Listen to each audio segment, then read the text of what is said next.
नमस्कार दोस्तों, मैं आर्य चौरसिया आज पुनः उपस्थित हूँ एक नए अध्याय को लेकर जिसका शीर्षक है घटिका ज्ञानम समय लेखनम। तो आज की वीडियो के माध्यम से सभी विद्यार्थी संस्कृत में समय को समझने, बोलने और लिखने में समर्थ होंगे।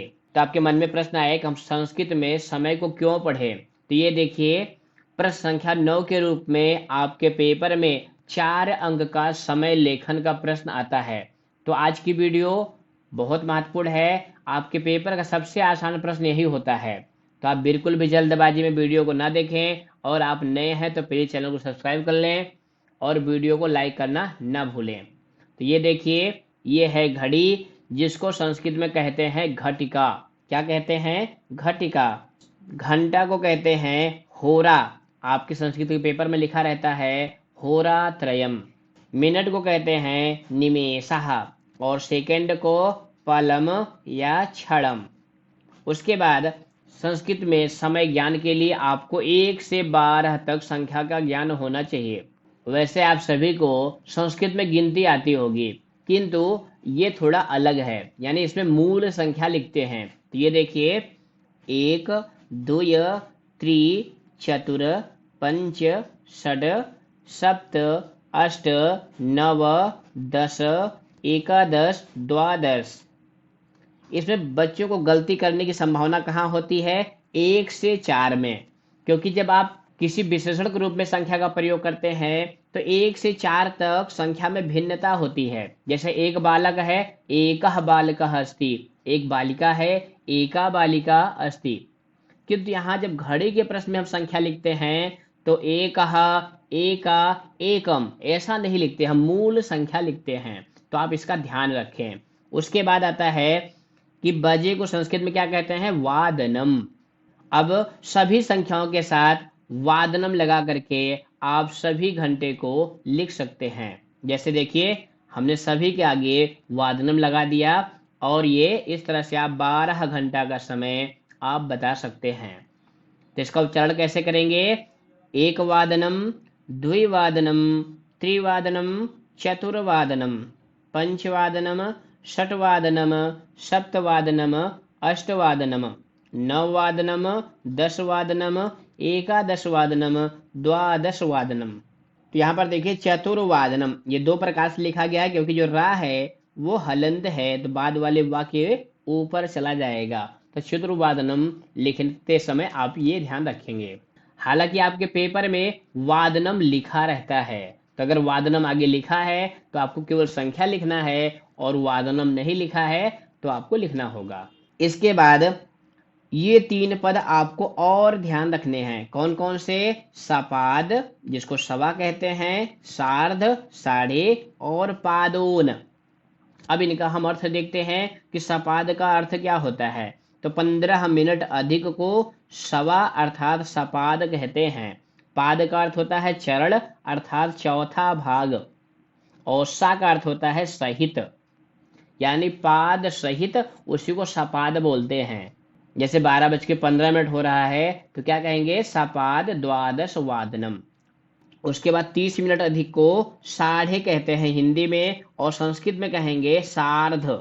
सार्ध मतलब अर्ध सहित, अर्ध मतलब आधा और सा मतलब सहित, तो आधे से युक्त उसी को सार्ध कहते हैं, और हिंदी में साढ़े हम लोग बोलते हैं।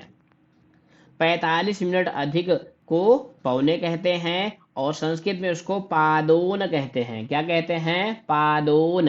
पाद का मतलब होता है चरण अर्थात चौथा भाग, और ऊन का अर्थ होता है कम। तो पाद प्लस ऊन, अब यहाँ गुण संधि होकर के पादोन बनता है। तो पादोन का अर्थ होता है एक पाद कम। तो अब इनका कैसे प्रयोग करेंगे? ये देखिए, 1 बजा है तो इसको क्या कहेंगे? एक वादनम।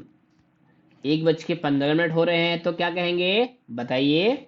बहुत सही, सपाद एक वादनम। अब बच्चे यहाँ गलती क्या करते हैं कि वो सपाद को एक के बाद में लिख देते हैं। कुछ बच्चे लिख देते हैं एक सपाद वादनम। क्या लिख देते हैं? एक सपाद वादनम। अब यहाँ एक सपाद कर देने से यह प्रश्न गलत हो गया। क्योंकि हमें सपाद को संख्या के पहले लिखना होता है। जैसे आप हिंदी में क्या कहते हैं, 1:15 बज रहा है, 1:15 बज रहा है, आप ऐसा बिल्कुल नहीं कहते हैं। तो छोटी छोटी बातें हैं जो आपके नंबर को कम कर सकती हैं। उसके बाद देखिए लिखा गया है 1:30 तो 1:30 को क्या कहेंगे, सार्ध एक वादनम। अब इसमें भी आपको सार्ध को 1 के पहले लिखना है। उसके बाद 1:45 है, तो 1:45 को हम लोग हिंदी में भी क्या कहते हैं, 1:45 या 1:45 कहते हैं। तो क्या लिखेंगे, पादोन द्विवादनम। अब यहाँ बच्चे क्या गलती करते हैं, पादोन तो लिख देते हैं, लेकिन कुछ विद्यार्थी एक लिख देते हैं, पादोन एक वादनम लिख देते हैं, तो वह गलत हो जाता है। तो जब भी हम पादोन का प्रयोग करेंगे तो जो हमारी अगली संख्या होगी हम वह लिखेंगे। आ गया ना समझ में कि आपको सार्ध, सपाद और पादोन इन तीनों का ध्यान रखना है और इनको संख्या के पहले लिखना है। अब हम कुछ प्रश्नों को हल करके अपने ज्ञान की परीक्षा करेंगे, हमने कितना सीखा। पेपर में हम 4 अंक प्राप्त कर पाएंगे कि नहीं प्राप्त कर पाएंगे, क्योंकि आपको लगता है हमको तैयार है, लेकिन फिर भी आप पेपर में गलत कर देते हैं। तो ये देखिए, ये जो प्रश्न है ये सीबीएसई के द्वारा जो सिंपल पेपर 2023 के लिए आया हुआ है उसी का प्रश्न है। तो देखिए प्रश्न में लिखा हुआ है, कालबोधक शब्दैहि, समय बोधक शब्दों के द्वारा अधोलिखित दिनचर्याम पूरयत, नीचे लिखी हुई दिनचर्या को भरिए। केवलम प्रश्न चतुष्टयम, केवल 4 करने हैं, 5 दिए हैं, 4 करने हैं और यह 4 अंक का है। तो ये देखिए यहाँ पे 5 वाक्य दिए हैं और उसमें संख्या लिखी हुई है, उसके आगे वादने लिखा है। तो वादने आपके पेपर में लिखा हुआ है, अब आपको केवल संख्या लिखनी है। तो यहाँ देखिए 4:15 हो रहा है पहले वाक्य में, तो 4:15 को क्या कहते हैं, सपाद चतुर। क्या कहेंगे, सपाद चतुर। वादने पहले से लिखा हुआ है तो आपको केवल सपाद चतुर लिखना है। दूसरे वाक्य में देखिए 5 लिखा हुआ है, तो 5 को क्या कहेंगे, पंच। तीसरे वाक्य में देखिए 6:45 लिखा हुआ है, तो 6:45 का मतलब क्या हो गया, 6:45। तो क्या लिखेंगे, पादोन सप्त। वादने आगे लिखा हुआ है तो वादने हमें उसी में से लिखना है, अपनी तरफ से केवल पादोन सप्त लिखना है। चौथे वाक्य में 7:30 हो रहा है, तो क्या कहेंगे इसे, सार्ध सप्त। फिर उसके बाद अंतिम वाक्य में 2 बजे का समय है, तो क्या कहेंगे, द्वि। वादने आगे लिखा हुआ है। तो इस तरह से आपने सारे उदाहरण आपको भर करके पुनः लिखना है। अब हम इन सभी वाक्यों का अर्थ देखेंगे। मम माता प्रातः सपाद चतुर्वादने उत्तिष्ठति, मेरी माता सुबह 4:15 बजे उठ जाती हैं। सह पंचवादने योगाभ्यासम करोति, वे 5 बजे योगाभ्यास करती हैं। तदंतरम, उसके बाद सा स्नात्वा, वे नहा करके पादोन सप्तवादने भोजनम पचति, 6:45 बजे भोजन पकाती हैं। भोजनम कृत्वा अहम सार्ध सप्तवादने विद्यालयम गच्छामि, भोजन लेकर मैं 7:30 बजे विद्यालय जाता हूँ।